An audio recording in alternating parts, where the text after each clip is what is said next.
So episode 96 of the Dead by Daylight Roundtable just finished up. Matthew Cody is back on stream after just having come back from PAX. Him and a couple of his people, they talked about some new things that are going to be happening in Dead by Daylight. While they didn't say much about anything new, they did talk about the emblem system and how they are not going to make the same mistake they made with Freddy by doing patches and updates so quickly after it just came out, which is actually bullshit because this morning my PlayStation updated again for another patch that just came 2 days after the initial. So we'll see, maybe that did something. I know that they were having issues with Dr. Killers disconnecting and that actually causing the whole game to end.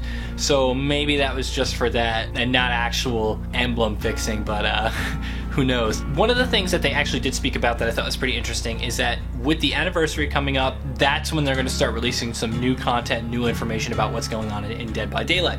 So this first thing that we're going to get in June is the new chapter, and this new chapter is going to follow a new, what they call recipe of how it's going to come out. When the old chapters came out, they came with a killer, a survivor, and a map. That was cool, and that was more than we could ask for, right? But now what they want to do actually is they want to have a new killer, a new map, a new survivor, and some skins that are going to come out for some of the other characters that you might have purchased in the past. And this ties into the next segment where they talked about the actual what's going on with the unlockables. So it looks like they are trying to secure some licenses to give away the DLC characters for free, and by free I mean they're creating a new currency. So this new currency is going to be playtime, it sounds like, where the longer that you play the game, better chance you have at unlocking certain things like new skins and new characters, and they'll be purchased using this new time currency or whatever. But there is still going to be paid DLC. They did make that clear that there still will be some content hidden behind a paywall, and I mean that's fine if it's going to keep the game running smooth and having new things come to the game and opening up the gates for like new things. They just launched in Japan, so a big welcome to our Japanese brothers overseas. Yokuso boku no Nihon tomodachi desu. Anata ni asubu wo matsu koto ga dekimasen.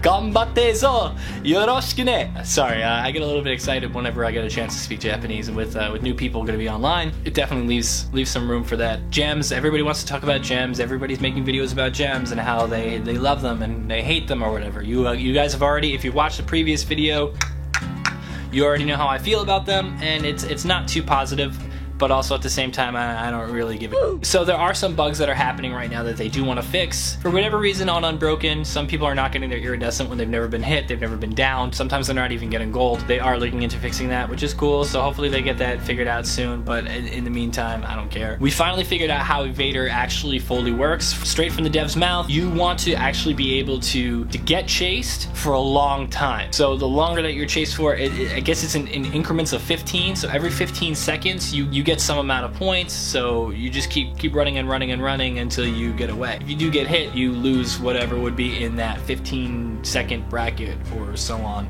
Can you cap on this? They still haven't answered that question, but no one's asking except me, I guess. On the flip side, with Chaser, it seems that Chaser for killers is actually something that's not that applicable when you actually play the game. Like on paper it sounds good. You want to be able to chase the survivors very quickly and get them very quickly, but we all know that doesn't always happen. Sometimes there are chases that go on for a solid like 2-3 minutes before somebody actually gets hit. So the way that this one works, you're already at like a set point and it only goes down the longer that you actually are chasing them for. So we went over this in the last one, but again, I don't think that works. It's taking away points to somebody because they can't seem to get somebody who may be pallet looping them or just outskilling them.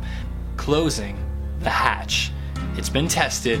Apparently they've been working out the kinks and the bugs with it. It might not be coming anytime soon, but they have found a way that they found enjoyable. Now, in my opinion, if you want to make closing the hatch work, I would say let the killer close the hatch, but give the survivor a way to open it back up. Maybe 3 or 4 different like switches that the survivor can hit to open the hatch back up. I think it might add an extra layer to the game that I would personally enjoy, and I think a couple of you would probably like that too. So Matthew, I know you're listening, I know you watch these videos, so check that out, make that a thing, you know, maybe put a switch in the basement, put a switch like, you know, at the far corner of the map or something, you know, put it out there so that people have the opportunity to win on both sides. Don't make it an unfair play for any party involved. And it's like I always say, guys, get pipped, subscribe, comment, do whatever the hell you gotta do. I'm here, you're here, let's make some fun of this, guys. Take care and have a good one.